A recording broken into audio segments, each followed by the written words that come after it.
Hi, I'm Michael Welch. Welcome to our Rocky Mountain High show today. This is our fourth podcast. Today we have two guests.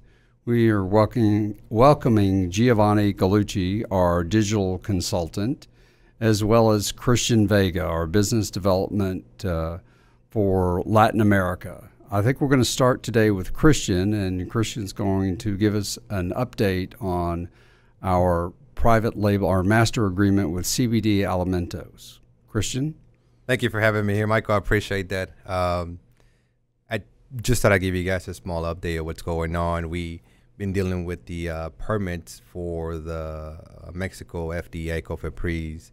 And so we ran into some couple things that we had to adjust. So I just wanted to let everybody know where we were standing on that. Several of the numbers have to be adjusted for different purposes. And so we're going to get this completed by tomorrow, and then we submit to a third-party verification and validation. Once that's completed, it will go right back to Mexico's COFEPRIS, which is the Mexico FDA, for them to review and resubmission. So nothing out of the strange, just... So let me ask you the question I ask you every day at the office. When will that be completed? Well, as soon as Mexico gets a review. No. Let me clarify. Yeah. When will the work that needs to be done here in the U.S. be completed? Next week. Okay. Next week will be completed, and then it will be shipped out to Mexico. Early next week? Early next week. I'm thinking Wednesday at the latest. Okay. At the latest. We have everything set up for Monday. Okay. But I like to have an extra couple of days just in case something comes up and needs to be readjusted. So that's sort of where we stand right now at this point. Nothing to be afraid of, nothing to be scared about. It's just part of the permit process, So as soon as permits are issued, then we would have a visit from our client in Mexico. I mean, I would tell you last week, Thursday, I know I caught you guys by surprise, right? I showed up to the office one day and I go, hey, everything's going well. Permit seems to be going really good. I think everything's going to happen. And I get an email from our client says, hey, I'm on the way to the USA. And so it can happen tomorrow. That's just that simple. And that's just the way that's kind of working. So I remember the fire drill. You remember the fire drill? Yes. I remember it quite well. Yeah. We had folks running around the office finding Rocket High just logos. Because we're looking around and we're like, our biggest client is coming to our office.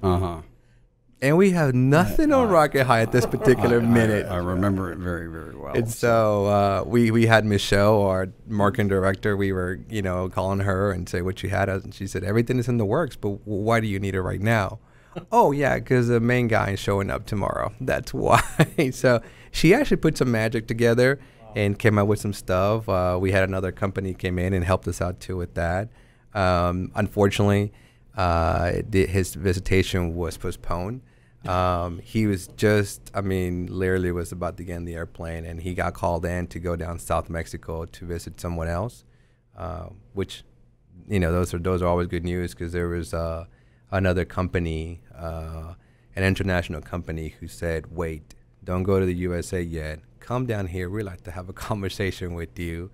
And they did. And it's actually an international company. Once I'm allowed to release the name, let's just hope maybe next week or so, or when he shows up, you guys will be very stoked. Some of the stuff I had to keep confidential, even some stuff from Michael. He knocks on my door and I had to lock him out. And when I'm on the phone and he's by the window, literally like this, and he's just asking thumbs up or thumbs down, and I'm like, but wait. So, that was great news. It was bad, or it was not bad, but it was the news that we were expecting him. We were excited. We were dope. We had, Mexican channels and Hispanic channels with ready to go, and he got pulled back and said, no, go come down South Mexico. If I tell you the city where he went to, then you'll figure it out. So I can't do that. Where he went to talk to this other company, who said, I like that Rocket High thing. I like to talk to you before you talk to anyone else. So our previous distribution companies, I can give you those names. I mean, it was OXO. It was one of the companies that we were talking to, and they were the ones who were going to pick up that brand. And once you're an OXO, that means that everyone that we know as far as our drinks here in America can go into OXO. So we were really excited about that. But this company is bigger than OXO. So this company is international. And they pulled them back and said, wait, we want to talk to you. We want to see how far you got with this, where you at, what contracts have you signed, because we want to be part of it. Careful with those hints. The internet's like, okay, bigger than OXO. Oh yeah, South of Mexico. Yeah, sure not. Hey, listen. This The internet will get you. This guy's pretty sharp. So Yeah, if this was a game show, I would put my money on him. You know, we've been going on close to a year now, right? And we get that. I mean, we get people trying to figure out, you know, what time Michael goes to get coffee in the morning, what time Michael goes for lunch, and then what time Michael talks to Mexico. Yeah. So let me ask the question that I get emails from shareholders from on a regular basis. When are we going to get our first purchase order? Okay, so the purchase order comes right after the permits and right after the permits get issued from Mexico to our client in Mexico. Purchase order comes right after that. So honestly, and that's regardless of what distribution partner Yeah. our client chooses, yeah. correct? The only problem that our client is running into is that we added $8 million committed on the first purchase order. It's just that where that number is going to be now, being that there's someone else getting involved with that. Does that mean less? No, it doesn't mean less. They're going to do something else. So they're trying to figure that out, if they're going to do the 8 million cans with him, or they're going to do 8 million cans for him and then more for them. Mm-hmm. So those are the things that he had to go back there and work what they call, you know, financial projections for them in Mexico, and said, okay, if we want to start in this part of the country, how many cans do we want for that part of the country? And being that there's other company, it's internationally known, we really don't know at this point. We just know that 8 million is our first purchase order. More is good, less is bad. Yeah, you know, in so many ways, you know, paychecks, more is good, less is bad. Let me just so of course, yeah. I mean, I wish I could tell you more, but I really want to tell you that update where we at with the permits, and in part, this is part of the process. It's been going on for close to a year now, I think 10 months or so. And it's been back and forth. Like I said in our last interview or our last conversation, this is even more difficult than the American FDA. I mean, anybody can make a drink in the United States, put it together, as long as the company who's doing the drink for them, the production company, is following all the FDA rules. That's it. You don't apply for the permit. Mexico, for things going into Mexico, you have to apply for a permit. And everything gets reviewed till it gets to perfection. That way, you'll never have any more issues going back and forth into the country. So, you know, that's where we at. I'd love to give you more updates as we get next week. That way, everybody knows what we're working on. I know that Michael and some of the other board members or officers get a lot of you know, emails, and let me tell you guys something. We're working on it. I mean, I have firsthand see what's going on. I get to talk to the Mexico government on a daily basis, and we're moving forward with it. I really wish I could release the information that I just got last week on this new company who we happen to have a phone call. So I need to get your phone number, because as soon as we post this up on Facebook, even though you're saying you wish you could and you can't, I'm still going to get 30 questions. I'm sure you are. Exactly what I'm you sure just you said are. you can't say I know. And you know, the shareholders know this, right? I mean, they're part of this deal with us. I mean, this is not just Michael Welch, Chuck Smith, you know, Davis Heberger, or any of our members or board members. This is every single one of us, right? We're all involved in this. We're all in it. We're almost down to the last wire, and we can't wait to get this done. I can only assure you that it's getting bigger than what we thought it was. I mean, we thought it was big. You know, it's a great deal. It was, you know, the biggest contract we ever had in our company. We're going to be the first drink in Mexico with our name on it. No one else is going to have it other than us, at least for to competition goes in there, and there is people waiting in line. So, I mean, it's pretty stuff. But the fact that someone else bigger than our own group is looking at us saying, who is this Rocky Mountain High guys that you guys talk about? To us, that's a big win, you know? Now, there is a process, and everybody's eager to get that purchase order. Everybody's eager to see this happening. Trust me, our client is just as eager, or if not more, than we are. So I get to see Michael every day, and I get to hear from the Mexican client every day. It's just a difference of language, really, you know. Where are we at with this? I'm working on that. Where are we at with that? I'm working on this. So it goes back and forth, but we can't wait to get this project on the road towards Mexico. And I know shareholders can't wait to get the purchase order. I get that. So we're on the same boat. Everybody's on the same boat. But thanks everybody for your patience. Thank you for supporting us, those who are supporting us, and see this as a bigger picture than what it is. See outside the box what we're doing. You know, if you have any doubts, contact any other beverage company, and I challenge you to say, are you going to Mexico with hemp oil or CBD oil? Are you doing that? I challenge you to do that. Find me one that goes there. We're gonna be the only one, guys. So hang tight. Well, thanks, Christian. We really appreciate the update. Thank you, guys. Have a good rest of the day. All right. Thank you. Thank you very much. Gio, thanks for joining us today. Thanks for having me. We appreciate you coming in. Absolutely. So can you tell us about your background and your role as one of our agency partners? Absolutely. So the background is years and years ago. I was moving from being a food service kind of management. I worked with Brinker and a few different brands, opening up restaurants, and decided I didn't want to work anymore in an industry where I left the office at 3 a.m. every day. So I moved into programming and did that for a while. I quite by accident kind of found myself, and this is well before Google was around, well before MySpace, anything like this, found myself completely by accident as an independent consultant, building internal communities for corporations. Back then we called them extranets. So you'd have huge companies, insurance companies that would have all their offices connected in little mini intranets, right? And so that was kind of the dawn of creating communities online, but we were doing it with really small audiences compared to what we do today. So as a programmer, we were building forums and bulletin boards and little mini websites so people, you know, have an office in Dallas, have an office in Poughkeepsie. People can talk to each other through the interweb or the extranet. So that's part of what I was doing back then. And then completely separate from that, companies would hire me to go in and build a web page that would search all the company computers and find all the information the company had and put it at their users' fingertips. So it was a search engine, right?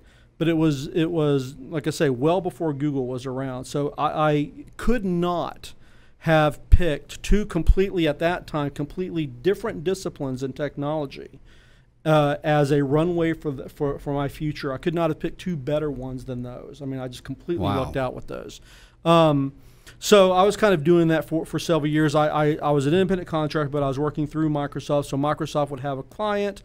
They would need somebody to come in and do some work for them. Microsoft would tap me. I would go in and pretend like I was a Microsoft employee and all that kind of stuff.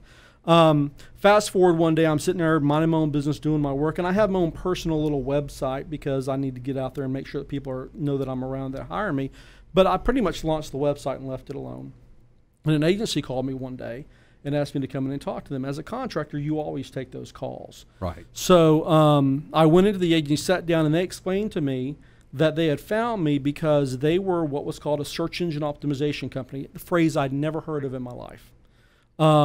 Search engine optimization company, and they wanted to know what my deal was because all of the keywords that they were trying to rank for in the search engines, I consistently ranked one spot above them. So they had the impression that A, I knew what I was doing, and that B, that I had something out for them, that I was like targeting them just so that I could place myself above them. So the other thing as a contractor or a consultant you figure out pretty quickly is that when you get into those situations, you let people talk a while, then you start mimicking their language and try to let them know that, yeah, you are the genius that they think you are. And the other thing that I noticed in that environment, it was a marketing and advertising agency. I came from a corporate world where everybody that I worked with were overweight middle-aged guys that walked around in ill-fitting clothes, and they shoved us in the back of a big room with a bunch of cubes. Well, you walk into a marketing agency and there's windows and everyone's beautiful and they dress nice, and I'm like, I would rather be here than in the cube farm. So I essentially talked my way into that job and built them what they claimed to be the first search engine optimized content management system. We took a previous platform called Drupal, and we figured out what Google was looking for in a website, and we put all those hooks into that thing, and we sold that to companies. So that was my move from being a nerd into being a marketing nerd. And kind of moving forward, because of my background working with the forums and bulletin boards and the communities in the corporate world, I used a lot of that knowledge to work with the SEO stuff that I did. So I knew that if I got people excited about one of our clients, got them excited about the products and things that the clients were trying to sell and make available to the public, I knew that would create traffic through word of mouth. And I was a huge fan of word of mouth marketing, just kind of as an aside. And so I thought that I would do a lot of tests where I would try to create word of mouth marketing online, and it worked pretty well. So fast forward to today, I've gone through that's the career at this point between the SEO and now what I do today, which is kind of a jack of all trades. I do technical SEO, I do social media, I do website design and development. I certainly can help with kind of rich media and stuff. I had a midlife crisis after about 5 years of starting the SEO, and I went off and I did professional photography and videography for about 5 years for some documentary TV shows and music and sports and outdoors TV shows, and so really kind of sharpened the sword as far as the media production goes. Found out very quickly that people pay cameramen very, very little money. They pay marketers a lot more money. So I'm like, I'll take that skill set and this skill set, and I'll become a marketer again, but I'll still do the stuff that I love to do. And along the way, worked with a couple of great, and it's funny because during that phase when I was kind of doing photography and videography, I was still doing marketing and SEO. But I moved into music quite a bit, so I've worked with a couple of agencies out of Nashville, helping promote artists there. I've worked with, usually the stuff I work around is entertainment-based, it's sports, it's food and beverage, it's fashion. Those areas kind of work well together. So, brands like Red Bull, I've worked on projects. There's a really cool group of folks out in Los Angeles called Hot as Hell. It's a fashion house. I work with them on some stuff. There's also a group in South Carolina called Flood Tide. Doing some work with them, and everything from the tech stuff like Microsoft and Nokia when Nokia was around doing the networking stuff. So a lot of great experience, kind of honed into pop culture and then startups and tech. Work with a few search engine startups and things like that. And so it kind of brings me to today. I mean, I've been in Dallas for almost my entire technical career. So you guys are based in Dallas, and it's kind of hard for me not to know somebody in marketing and stuff here. So when you guys were out doing some other projects, I got kind of sucked into that vortex of the different partners you're working with. And, unfortunately now you're stuck with me, as long as you keep paying the invoices. Well, we're very glad to be stuck with you. I appreciate that. So tell us about organic SEO and how it's different from paid advertising. Okay. So in the whole marketing world, you've got two big groups of kind of marketing. One is the organic side, one is paid. So organic is kind of editorial stuff. It's stuff that people come across without us having to pay for it per se. So we like to call it earned media. And basically what it is, if I pick up, case in point for a client, I'm working with a client in the food and beverage industry, and we spent about 2 years really honing in on the music industry. And what we would do is we would try to identify artists that were on their way up, but they were still starving. So they would love the attention for a brand right now. And our expectation would be is that if we show them some love now, on their way up, they won't forget about us, right? So we do this with, at this point we've got about 200 artists on our list at different levels of success. And the way that might manifest itself is that we create that relationship with this artist. We show them love. We never ask for anything in return. We're just we're very supportive. We find out that they're a fan of the brand, and we kind of follow them along and just create a nice friendship there. And this happened. This artist makes their way over to a major 3-day music festival, and they're being interviewed by Rolling Stone magazine. And Rolling Stone then turns around and sees this artist is using this brand and asks them about it. And we've got about 3 paragraphs in this article from Rolling Stone where this artist, who is very popular now and has moved from the backstage on the side of Lollapalooza to the main stage about 2 slots before the headliner. This person now is not only talking about their brand, but is sharing it with the reporter from Rolling Stone. We show up in the magazine article, which is completely earned. It's completely organic. We didn't pay anything, and that's not just a banner ad that says, "Hey, purchase our product." That is an artist that fans are looking at, and they want to know every single thing about that artist because they want to imitate it and mimic it. That is the absolute best kind of authority that we can gain from our brand in the world, right? It's just much more difficult to come by than going and paying for an ad and having the ad. So the way these things play with each other is that we work hard for the long term to create a really deep roots within an industry for the brand, right? Because whenever we get those hits are so valuable that even if we had a budget, you can't pay for having somebody to just naturally recommend your product to somebody else, right? And then at the same time, we still want those fans to know about us because we want them to recognize us, remember us whenever the time comes that they want to partake in that type of a product, right? So the paid is there because you want to catch people when they need the product and the product fits the bill. You want to make sure that you're reminding them. I'm a huge believer in nurture marketing, which is essentially the idea that you want to touch somebody with your brand at least 7 times a month so that when the need or the want for a product like you have to have comes up, boom, it's in the back of their mind. Right. And they trust it. They don't know why they trust it. They just trust it because it's familiar, right? And so that paid advertising is catching people whenever they need the product and they're ready to pull out their credit card. It's about making sure that people are reminded. It's the billboard in the back of the baseball stadium, right? I mean, you pay for that billboard back there. That's different than the outfielder being seen between, the TV commercials partaking in your product. But they're both incredibly valuable because the entire ecosystem of advertising requires that you're doing both so that not only is the brand in front of the consumer enough that they trust it, but that boom, when you get that big hit from the organic pop, then it establishes street cred like you can never gain with advertising. And the other thing about this too is that you will get huge spikes in popularity with the organic stuff, like these kind of viral hits, in a way that paid, unless you just drop tons and tons of money, can't do. But paid is consistent across the board. It's highly targeted. You can put it exactly in front of the people you want to put it in front of. That magazine article could have been in Good Housekeeping for all we know, and it could have completely missed, right? Right. So you have no control over that, but boy, when they hit, they're amazing. So that's the viral kind of content creation side of organic. The other one is a slower growth process where we go and we do analysis and research on who our target consumer is.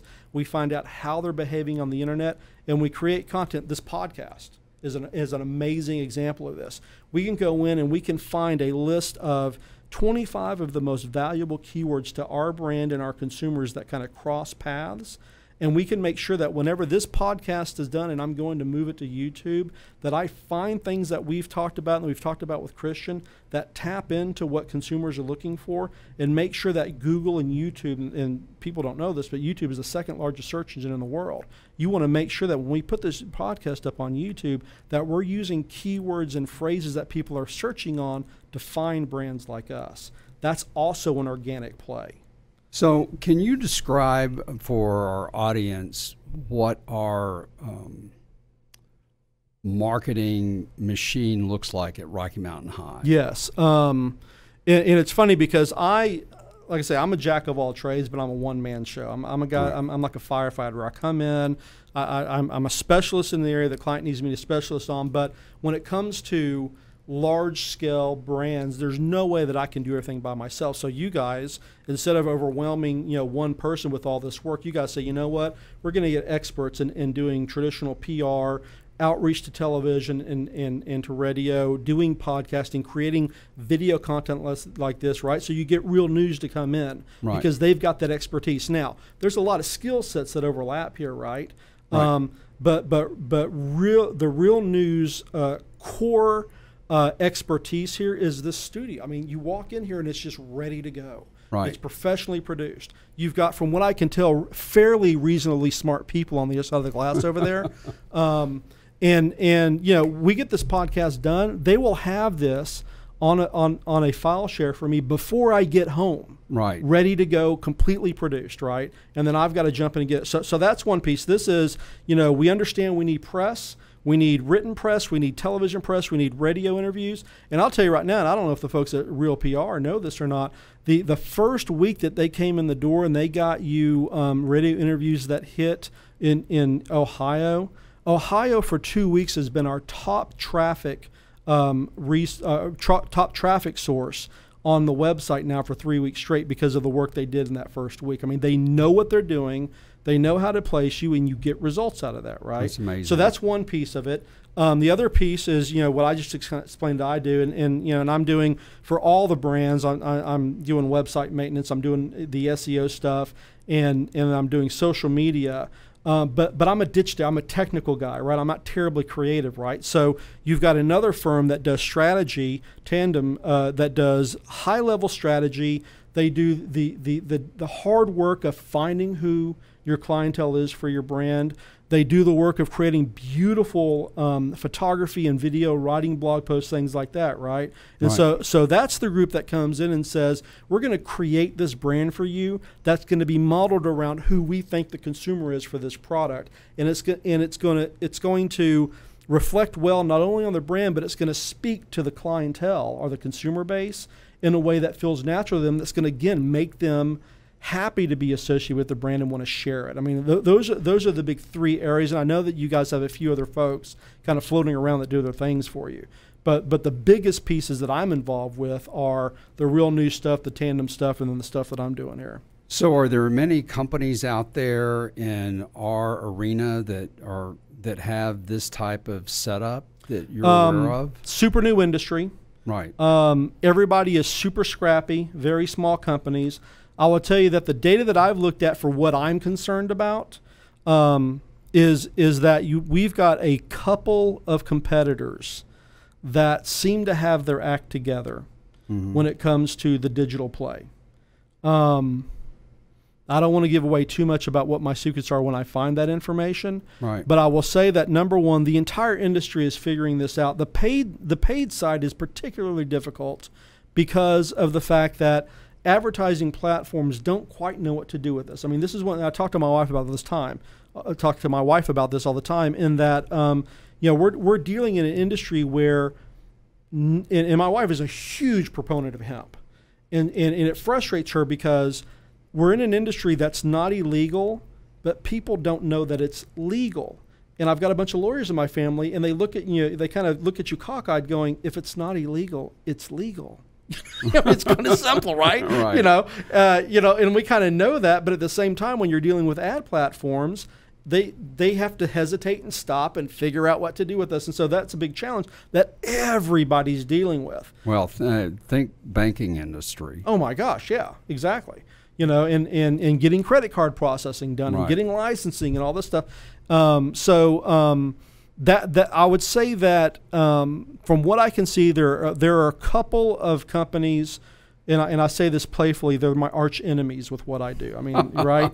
And I tell Michelle this too. I'm like, that's my target, and my number one goal is to level the playing field, so we are neck and neck with them, and then we're going to blow past them. That's great. And they don't, we would assume they're going to know who we are pretty quickly, but they certainly seem to be doing some good stuff on the internet, and our job is to do better. So how do the efforts that you're partaking on the internet, combined with what Tandem Theory is doing, how does that translate into sales? You always bring up money, don't you? It's all about money. It's all about money. I forgot that I've got a camera over here too. We're chatting. I'm sorry. So how does that translate into money? So essentially, the way I look at advertising from an organic standpoint versus a paid standpoint. Paid advertising is we're putting ourselves in front of people and we're going after them based upon who they are and where they are. The organic side is saying we're going to go after them and we're going to be where they are and become familiar with them so that they come and discover us. I mean, the organic side is all about discovery. So, for instance, if I'm sitting down and I've finished a marathon, my legs are aching, I'm looking for an alternative way to resolve the pain and my muscle pain, right? And I start doing searches on the internet. I may know about hemp and CBD. I may go directly to that and look for products. Well, when I sit down and say CBD oils for muscle aches, I want our products to show up, obviously, right? If I sit down and say alternative solutions for muscle aches, I want us to show up. And so that's a situation where people don't know about us, and I'm not shoving myself in front of somebody by either having a pop-up or showing up in their social feed through a paid ad or showing up on a banner on USA Today or Fox News or Huffington Post or something like that. These people are actually seeking answers through the search engines, and I am saying if you're looking for an answer, and here's the thing that's crazy, is that if people don't find what they're looking for on the first page of a search, and I'm talking about, you got to keep in mind too that it's not just Google. I mean, Google is where we spend a lot of time. Right. And I mentioned earlier, YouTube's the second largest search engine in the world. There's a lot of organic searching happening on Twitter and on Instagram and on Facebook, and that can be through hashtags, it can be looking for brand names, but all these things have organic plays to them. And when people search for something and they find that Google has said out of 8.3 million results, here are the top 10 results, people look at that as authority, right? And we have the ability to affect that. And so for us, clearly, when people are looking for a product and we show up in the top 10 list, if they click on the link and we have what they have to offer, that's where it turns into money. You know, and so we just got to make sure that we're positioning ourselves that when people are actually in the sales funnel, and we know that if people search 2 words versus 7 words, they're more likely to purchase whatever. But it's a part of that, and there's a whole. I mean, we could talk for hours about reviews, and we can talk about all these other things about people referring. If I can come back next week and the next week and the next week, we can scratch the surface. Well, we'll definitely have you back because this is fascinating. We have some data. We do. If we can bring that up on the screen. We do. So this is, I think, from your weekly meeting that you have with Michelle so and the marketing team. I pull some numbers up, and we as far as analytics go, we don't want to look too terribly often at this because you get yourself so focused on data that you forget about people. But this is just kind of an idea, and you guys talked about this when Michelle was on here. And what we're looking at here is the organic traffic on the site. The key thing and I just realized that because I'm trying to be artsy and tweak that, it looks like I'm trying to game the chart by making it point up. But essentially what we're looking at is a month-over-month chart here of traffic on the website. So that orange line is from 30 to 60 days ago. Okay. So a month ago. The blue line is 30 days to yesterday, essentially.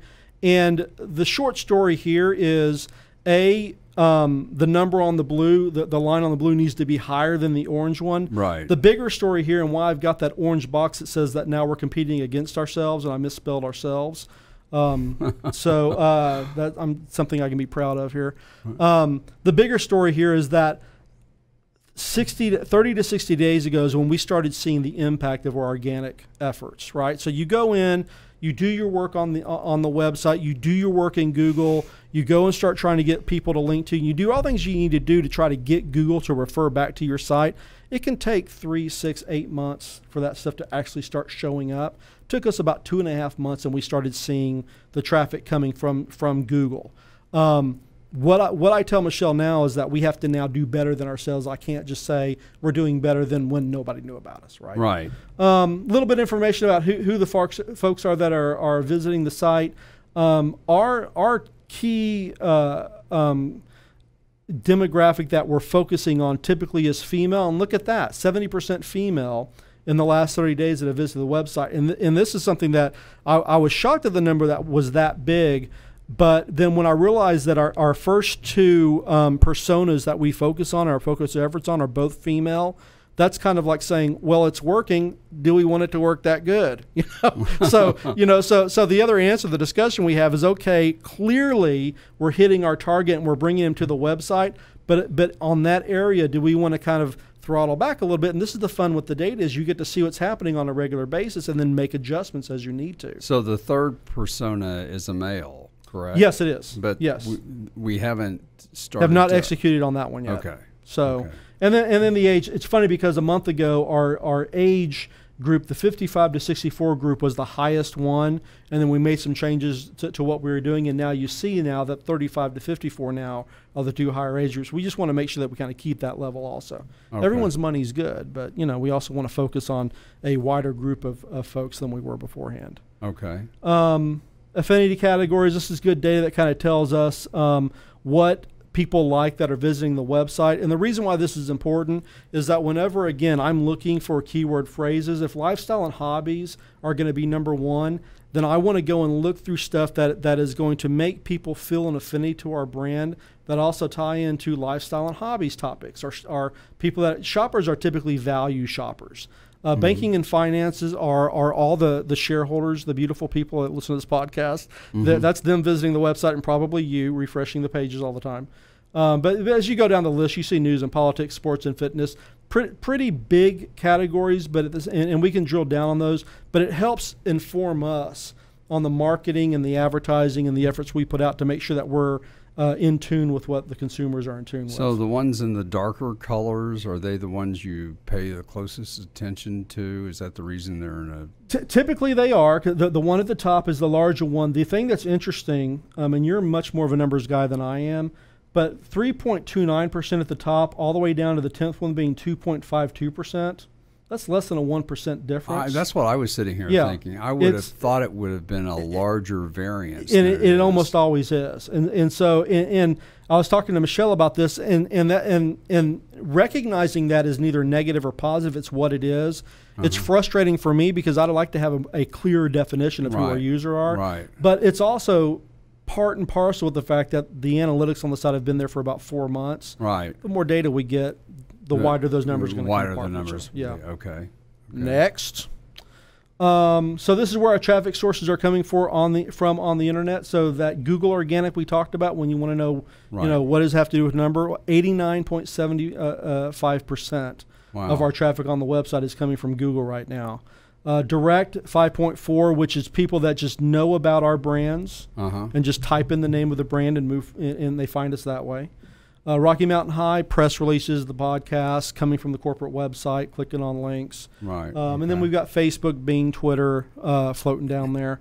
It takes, on the social side, coming from zero and growing your brand, it's going to take longer to get the social stuff where we've got a large audience that is big enough to affect a change in traffic. Because not only do you have to go out there and hand pick those people and get them to follow you, but all the social media sites now are throttling traffic because they want us to pay for access to our own users. So that's always going to be a challenge for us, but it's level playing field. Everybody's got the same issue. So Investors Hub? Investors Hub, yeah. Really? Do you look at Investors Hangout? I do. Okay. Yes, and we look and see what people are saying, and if necessary, we chat with them. If not, or if they say something that scares me, I pretend like I didn't see it. Well, people say things that scare me on Investors Hub all the time. Welcome to the internet. I've never had so many outrageous lies told about me than the ones on Investors the internet. Hub. It's a beautiful thing. So some more fun data here. Kind of tells you where most of the traffic is coming from. And again, this is something that if we're going to have, for instance, let's say that we've got Eagle Spirit water, right. And let's say that we're going to focus on events as a pathway to to grow Eagle Spirit as a brand? Well, if we're going to focus on events, that is by definition a local situation. And and this is actually for hemp water, but are actually for all the hemp products.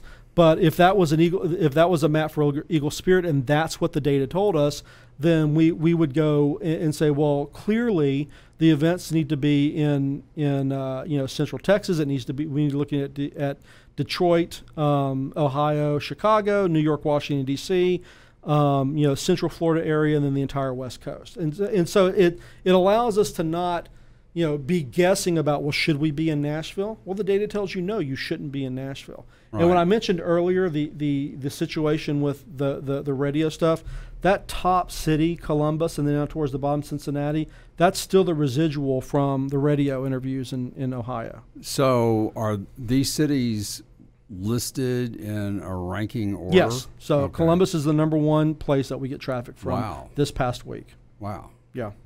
Shocking. That's interesting. Shocking. Okay. I just got a chill because I realized that I'm going to get an email from you now asking for more details. We can fly past these two. These other, those are nerdy that are uninteresting to talk about. And this is the fun stuff to talk about. So typically what I'll do is I'll take a sampling of some keywords for a brand. Typically we're working with anywhere from, holy cow, I mean for hemp, we have well over 1,500 keywords that are potential, traffic sources for us, right? So I'm not going to sit there and give you a report every single week of 1,500 keywords and expect you to look at them. What I do is I get a sampling out, and we just kind of use those as our barometers as we're working through this stuff, right?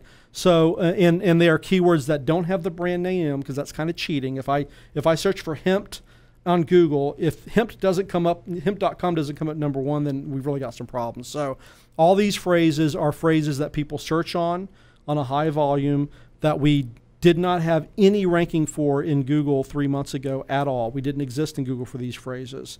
And they are not branded keywords, so they don't have our brand name in them. So as an example, here's a few that I show you how we track these. So the keyword phrase CBD oil-based wellness products.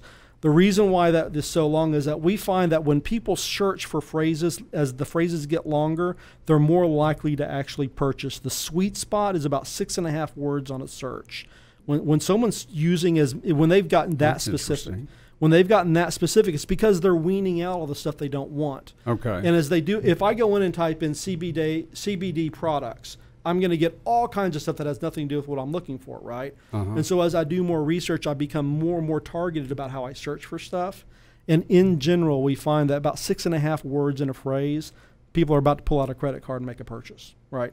So we look at longer phrases and shorter ones because the shorter ones are also good for us just to own the top spot for like CBD oil. If we could own that, that'd be amazing.